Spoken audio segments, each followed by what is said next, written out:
नमस्कार, मैं हूं तन्वी और अपने तमाम दर्शकों का स्वागत करती हूं आपके खुद के ही पसंदीदा कार्यक्रम रियल बाजार में। दोस्तों, रियल बाजार एक ऐसा कार्यक्रम है जिसके ज़रिए हम हर सप्ताह आपको कुछ ऐसी बातें बताते हैं जिससे आप सही जगह पर अपने लिए सही मकान, फ्लैट या फिर घर की खरीदारी कर सके। क्योंकि घर खरीदने का मामला एक ऐसा मामला होता है जिसमें अगर हम सावधानी ना बरतें तो बाद में हमें कई परेशानियों का सामना करना पड़ सकता है।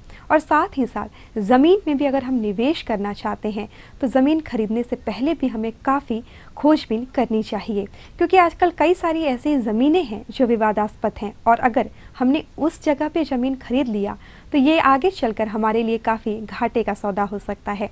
एक ऐसा ही ज़मीन से जुड़ा मामला है दीघा भूमि अधिग्रहण मामला। आखिर क्या है ये मामला, आइए इसके बारे में हम आपको जानकारी देते हैं।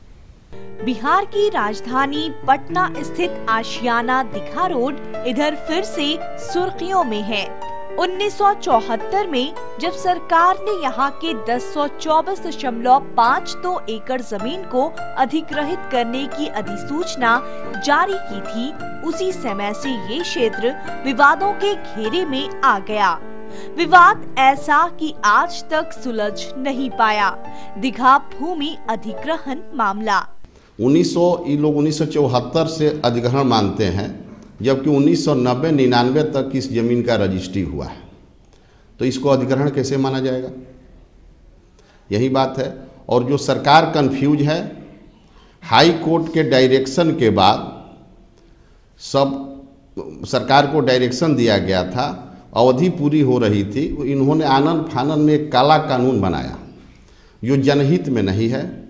विवादों, सरकार और किसानों के बीच तनातनी के बीच भी अधिग्रहित जमीन की खरीद फरोख्त जारी रही। मकान बनते गए और आज लगभग 20,000 के करीब मकान बन चुके हैं इस विवादित जमीन पर। जब सरकार के बीच में और जनता के बीच में विवाद हुआ तो मामला न्यायालय में गया। न्यायालय ने एक सर्वे करा कर देखा कि इसमें स्थिति क्या बनती है। तो न्यायालय को जो सर्वे रिपोर्ट हाउसिंग बोर्ड ने जो समर्पित किया है, उसमें कहा कि 10,000 कम से कम मकान बना दिए गए हैं और अब इसमें तोड़ना संभव नहीं है। सरकार इसको नियमतः रेगुलराइज करे, नियमित करे। इसी आलोक में एक डायरेक्शन 2009 में दिया गया। सरकार इस पर सोई रही, कुछ नहीं की। जब उसकी अवधि पूरी होने लगी तो आनन फानन में इसने एक एक्ट बना दिया, जबकि 2013 में सेंट्रल एक्ट बना और उसमें ये फिर जो पहले वाला एक्ट था उसी के तरह इसमें फिर लेट डाउन किया गया। कई भारतवर्ष के कई कोनों में लैंड एक्विजिशन एक्ट के मामले में विवाद था, जैसे राजस्थान में, हरियाणा में, दिल्ली में, तो उसने उसको और बहुत सी स्थिति स्पष्ट नहीं थी। तो इस एक्ट में स्पष्ट किया गया कि अगर कोई ज़मीन है तो एक तो ज़बरदस्ती नहीं ली जाएगी, 80% लोगों का मन होगा तब ज़मीन को एक्वायर किया जाएगा। और दूसरा हुआ कि अगर किसी की ज़मीन ली जाती है तो जब तक उसके बेनिफिशियरी के खाते में पैसा नहीं दिया जाता तब तक एक्वायर नहीं माना जाएगा, और जब तक फिजिकल पोजीशन होगा तब तक एक्वायर नहीं माना जाएगा। और 5 साल तक ऐसा नहीं हुआ है तो माना जाएगा कि यह ज़मीन एक्वायर हुआ ही नहीं है। दीघा भूमि अधिग्रहण की अधिसूचना सन 1974 में बिहार सरकार ने जारी की थी, जिसके तहत 1058 एकड़ जमीन का अधिग्रहण होना था। लेकिन किसानों के अनुसार कुछ प्रभावशाली लोगों की जमीन होने के कारण 29 एकड़ जमीन को अधिग्रहण से दूर रखा गया और सिर्फ 1024 एकड़ को एक्वायर करने की बात बनी। बिहार सरकार की इस अधिसूचना का विरोध करते हुए किसानों ने 1980 के दशक में माननीय सुप्रीम कोर्ट का दरवाजा खटखटाया। किसानों की अपील पर माननीय उच्चतम न्यायालय ने बिहार सरकार को उस 29 एकड़ जमीन को भी अधिग्रहित करने का आदेश दिया, जिसको सरकार ने अधिग्रहण से दूर रखा था। साथ ही साथ किसानों की उस अपील को खारिज किया जिसमें अधिग्रहण को चुनौती दी गई। सुप्रीम कोर्ट ने सरकार के अधिग्रहण पर अपनी मुहर लगा दी, लेकिन माननीय न्यायालय के उस आदेश का आज तक बिहार राज्य आवास बोर्ड ने पालन नहीं किया, जिसमें उसे उस 29 एकड़ जमीन को भी अधिग्रहित भूमि में लाने की बात की गई थी। तथा कथित जिसको अधिग्रहण सरकार मान रही है, हम लोग या यहाँ के जो भी किसान हैं इसको अधिग्रहण नहीं मानते। अधिग्रहण ये अवैध है। जो सरकार जो भी घोषणा की है कि हमारा अधिग्रहित भूमि है, उसको हम लोग अवैध मानते हैं। कानूनतया भी अवैध है। हम लोग के मानने से नहीं होगा। अधिग्रहण के बारे में एक जो हम लोग को जानकारी मिली है या हम लोग पता भी किए हैं, उसमें है कि 5 साल तक आप पोजीशन नहीं लिए, जिस चीज़ के ऊपर में सरकार नहीं ली या कोई नहीं लिया, उसको अधिग्रहण नहीं माना जाएगा। तो दर्शकों, अभी आपने देखा दीघा भूमि अधिग्रहण मामला और जाना क्या है इस मामले की सच्चाई और पेचीदगियां। जी हाँ दोस्तों, पिछले कई दशकों से ये मामला चला आ रहा है और अभी ना जाने कितने दिनों और चलेगा। कई सारी परेशानियां, कई सारे लोगों की विचार, कई सारी बातें इसमें शामिल है। बताएंगे उसके बारे में आपको और भी गहराई से और भी विस्तार से, लेकिन फिलहाल यहाँ रुकते हैं एक छोटे से ब्रेक के लिए। ब्रेक के बाद एक बार फिर से मेरे तमाम दर्शकों का बहुत बहुत स्वागत आपके खुद के ही पसंदीदा कार्यक्रम रियल बाजार में। और आज हम बात कर रहे हैं दीघा भूमि अधिग्रहण मामले की। जी हाँ दोस्तों, 1974 से लगातार ये मामला चला आ रहा है। ये विवाद लगातार गहराता जा रहा है। इसके बावजूद लोगों ने वहाँ अपने मकान निर्माण का काम नहीं छोड़ा। लोग तेजी से वहाँ अपना घर बनाते रहे और यही कारण है कि अब ये समस्या और विकट रूप धारण कर चुकी है, क्योंकि लोग वहाँ बस चुके हैं और किसी भी कीमत पर अपने रिहाइश को तोड़ने को तैयार नहीं है। लेकिन सरकार के अनुसार ये जमीन उनकी है। ऐसे में सरकार समझौते के मूड में आ गई है और उन्होंने एक बहुत खूबसूरत पेशकश जनता के सामने रखा है। आखिर क्या है ये पूरा मामला, आइए हम आपको इसकी जानकारी देते हैं। विवाद से घिरा होने के बाद भी दीघा की इस भूमि की खरीद बिक्री, मकानों का निर्माण चलता रहा और विवाद और भी गहराता रहा। दीघा के इस बड़े भूखंड में लगभग 20,000 से ज्यादा मकान बन चुके हैं और बनने जारी हैं। साथ ही जारी है विवादों का वो सैलाब जो थमने का नाम ही नहीं ले रहा। 1990 में मैंने इस जमीन को खरीदा था। उस समय अधिग्रहण की बात चली थी, लेकिन चूँकि कानूनी रूप से अधिग्रहित नहीं माना जा रहा था, इसलिए मैंने परचेज किया था। और 94 से हम लगातार मकान बना करके रह रहे हैं। बिजली बिल, टेलीफोन बिल और जो है नगर निगम से हम लोग को जो कर है वो भी हम लोग दे रहे हैं। हालांकि सरकारी तौर पर दीघा की 1024.52 एकड़ जमीन अधिग्रहित है। बावजूद इसके किसान इसे बेच रहे हैं। 1990 तक पटना में इसकी रजिस्ट्री तक होती थी, लेकिन सरकार के कड़े कदम के कारण ये रजिस्ट्री महानगरों में होने लगी। आज के दिनों में जमीन की रजिस्ट्री पूरी तरह अवैध करार हो चुकी है। इस कारण विल या पावर ऑफ अटर्नी के द्वारा भी जमीन की खरीदारी जारी है। किसान लोग लगातार रजिस्ट्री कर रहे थे और यहाँ तक कि बिहार सरकार के यहाँ इसकी रजिस्ट्री होती थी, पटना में रजिस्ट्री होती थी, वैशाली में रजिस्ट्री होती थी। फिर सरकार ने जब देखा कि किसान लोग लिख रहे हैं, तब उन्होंने कुछ रोक लगाने का प्रयास किया। फिर महानगर में इसकी रजिस्ट्री होने लगी। और ये सेंट्रल एक्ट है, land acquisition act, central act पहले भी था और आज भी है। उसके मुताबिक कहीं भी कोई व्यक्ति भारतवर्ष का नागरिक होगा, वो जाकर रजिस्ट्री करा सकता था। हम लोग ने कलकत्ता में इसका रजिस्ट्री कराया, इसी प्रकार रजिस्ट्री होने लगा। सरकार ने इसके बाद जो है किसानों को दबाने के लिए, यहाँ के लोगों को दबाने के लिए इसका पूरा रजिस्ट्री बंद किया।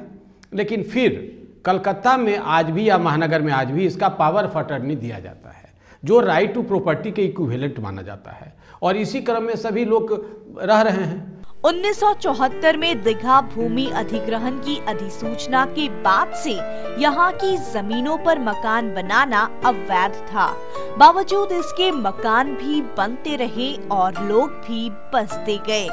आज दीघा का ये विवादित भूखंड बहुत बड़ा रिहायशी इलाका बना हुआ है। लगभग 20,000 से ज्यादा मकान बन चुके हैं।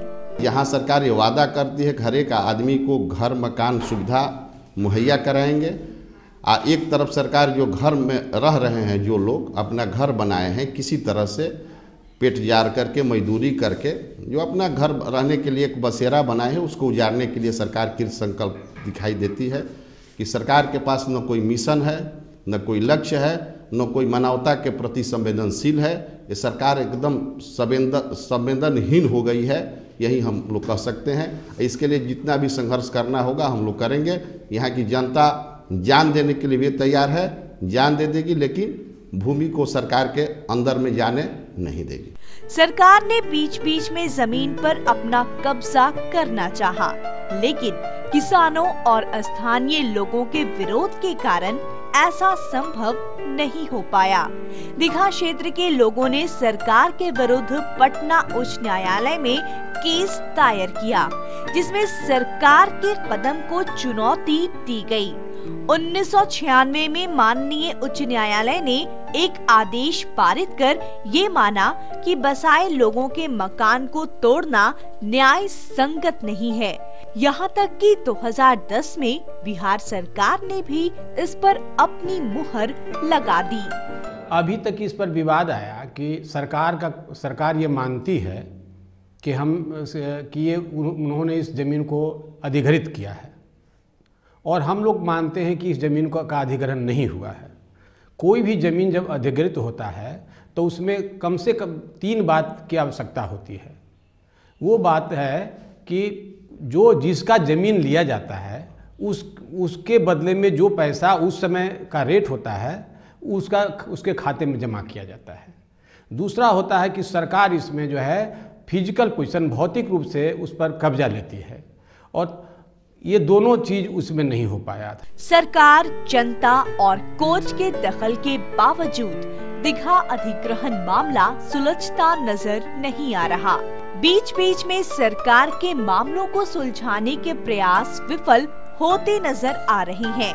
सरकार के अपने तर्क हैं और दीघा अधिग्रहित क्षेत्र के लोगों के अपने तर्क। इन सबों से परे ये जरूरी है कि इस मामले का न्यायोचित हल जल्द से जल्द निकले। जो भी तरीका है सरकार का वो गलत है, प्रोसेस वाइज नहीं है। अगर लीगलाइज करने का जो तरीका है सरकार का, वो कानून से परे है। भारत सरकार का एक 2013 में एक आया है अधिग्रहण का, उसे कहीं मेल नहीं खाता है।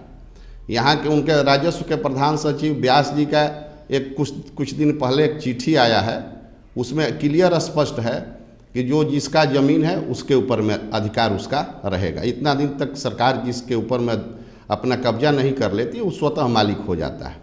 तो दर्शकों, अभी आपने देखा दीघा भूमि अधिग्रहण मामला। ये जमीन विवादास्पद है और जनता और सरकार के बीच इसे लेकर काफी समय से उहापोह की स्थिति है। कोई एक बीच का रास्ता निकल नहीं पा रहा है। प्रयास दोनों तरफ से किए जा रहे हैं, लेकिन अभी तक कोई सकारात्मक परिणाम नहीं निकलता है। लेकिन फिर भी हमारी तो यही दुआ है कि जल्द से जल्द इस मामले को कोई नया रुख मिले, एक सही दिशा मिले, ताकि तमाम लोगों की परेशानियों को और साथ ही साथ सरकार की समस्याओं का भी निदान हो सके। लेकिन इसके साथ ही फिलहाल यहाँ वक्त हो चला है एक छोटे से ब्रेक का। आप कहीं मत जाइए, देखते रहिए हमारे साथ रियल बाजार। हम बस यूं लौटते हैं एक छोटे से ब्रेक के बाद। ब्रेक के बाद एक बार फिर से मेरे तमाम दर्शकों का बहुत बहुत स्वागत रियल बाजार में। और आज हम बातें कर रहे हैं दीघा भूमि अधिग्रहण मामले की। सभी चाहते हैं कि ये मामला जल्द से जल्द खत्म हो, और इसके लिए सरकार हमेशा कुछ न कुछ नए प्रस्तावों को ला रही है। एक ऐसा ही नया प्रस्ताव लेकर आया है बिहार राज्य आवास बोर्ड, जिसमें उन्होंने बंदोबस्ती की बात की है। जी हाँ, वहाँ रहने वाले लोगों को मकान लीज पर देने की बात की गई है। लेकिन क्या वहाँ के लोग इसे स्वीकार कर पाएंगे?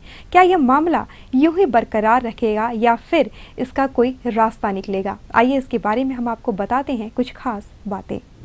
हाल के दिनों में बिहार कैबिनेट ने दीघा भूमि विवाद का हल निकालने के लिए एक अधिसूचना जारी की है, जिसके तहत किसानों और वहां के बाशिंदों को 90 साल के लीज की व्यवस्था की गई है। 2 महीना पहले कलेक्टर ने गरीब गुरबा किसानों को हालत को देखते हुए 1950 इसका रेट रखा, तो फिर 27 कहाँ से रेट आ गया? फिर स्पेशल एक्ट कहाँ से आ गया? यह संपूर्ण कानून जो बना है काला कानून है, नियम के विरुद्ध है, संविधान के विरुद्ध है। एक पैसा उनका कानूनी हक नहीं बनता है, इसलिए इस पर एक पैसा दे नहीं है। और यह भी रजिस्ट्री की बात नहीं करते हैं, वह कहते हैं कि आपको लीज दिया जाएगा। अगर कोई हमने मोबाइल खरीदा है, हमने घड़ी खरीदी है, तो राइट टू प्रॉपर्टी मेरा होगा, न कि जिस व्यक्ति का नहीं है उसका होगा। सरकार को कोई राइट नहीं है, इसलिए उसको लीज पर देने का अधिकार भी नहीं बनता है। सभी तरह के व्यावसायिक और आवासीय जमीन का बंदोबस्ती शुल्क जमा कराकर जमीन मालिक उसका मनचाहा उपयोग कर सकेंगे। शुल्क जमा करने का आधार 27 लाख रुपए प्रति कट्ठा रखा गया है। गवर्नमेंट के पास जब कोई चारा नहीं बचा तो उसने एक स्पेशल एक्ट डाल दिया। स्पेशल एक्ट का कोई पावर नहीं है। जब एक सेंट्रल एक्ट बन गया तो स्पेशल एक्ट के का प्रोविजन का कोई प्रश्न नहीं है। यह जो बिहार और लॉ भी, जब भी कोई लॉ बनता है तो उसमें एडवोकेट जनरल, लॉ सेक्रेटरी, ये सब का, और यहाँ के जो किसान जिनसे समस्या थी उनके रिप्रेजेंटेटिव को शामिल कर करके सहज रूप से, सरल रूप से, व्यवहारिक रूप से कानून का स्वरूप देना चाहिए, जो सरकार नहीं कर करके अब निरंकुश होकर के अपने मन से कानून बना दिया। अभी हाल में कलेक्टर ने गरीब किसानों की स्थिति को देखते हुए सर्किल रेट 19,50,000 रुपया निर्धारित किया है, और यही भी बिहार सरकार कहती है कि हम 27 लाख रुपया लेंगे। बिहार राज्य आवास बोर्ड के इस स्कीम से भी यहाँ के बाशिंदे इत्तेफाक नहीं रखते। इनके अनुसार जब कोई भूमि अधिग्रहित ही नहीं हुई तो सरकार के राइट की बात ही नहीं है, और इसी आधार पर यहाँ के लोग सरकार की बंदोबस्ती फॉर्मूले को भी एक सिरे से खारिज कर रहे हैं। न किसान के खाते में पैसा गया, न किसान पैसा लिया। हर एक आदमी को शादी है, विवाह है, श्राद्ध है, पैसे की आवश्यकता होती है। अपनी आर्थिक गतिविधि चलाने के लिए लोग क्या करेगा? आर्थिक गतिविधि चलाने के लिए सब लोगों ने अपनी ज़मीन को बेचा है, कोई बंदोबस्त किया है, अपने अनुसार जो काम करना है वो किया है, और सरकार ऊपर से ज़बरदस्ती थोप रही है। सरकार को पुनर्विचार करना होगा।